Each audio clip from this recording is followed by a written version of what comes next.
Hi மக்களே, பார்த்தீங்கன்னா மீன் கறி சட்டி வாங்க வந்திருக்கேன். கறி சட்டி தயாரிக்க இடத்துல வந்து மீன் சட்டி வாங்க வந்திருக்கேன். இல்ல செருவு வேணுமா? பறந்தது கறி வைக்க நல்லா இருக்கும் சட்டி. இல்ல இது ரொம்ப பெருசா இருக்குல்ல. ஆனா அங்க நான் ஒரு சட்டி பார்த்தேன், அது கரெக்டா சின்ன வேணுமா?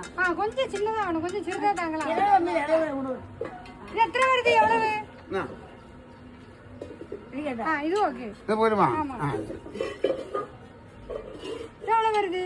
இது 60 ரூபா. 60 ரூபா. அந்த பாட்டி 40 ரூபா சொன்னாங்க. அது டேமேஜ்.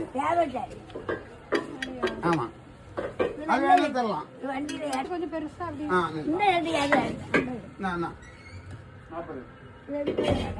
இவங்களே மீன் கறி சட்டியை ரெடி பண்ணி சுட்டு எல்லாம் கொடுக்குறாங்க.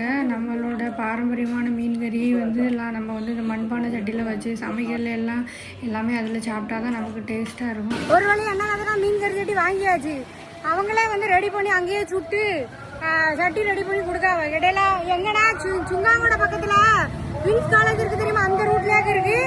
யாராவது வந்தீங்கன்னா போய் வாங்கிக்கோங்க. அவங்களே ரெடி பண்ணி கொடுக்கறதுனால கடையில் போய் வாங்குறத விடைக்கும் அவங்களா ரெடி பண்ணி கொடுக்கறது ரொம்ப நல்லா இருக்கு. மீன் கறி சட்டி எல்லாம் வந்து மேனுஃபேக்சர் பண்ணுற இடம், அதாவது நம்ம ஊரில்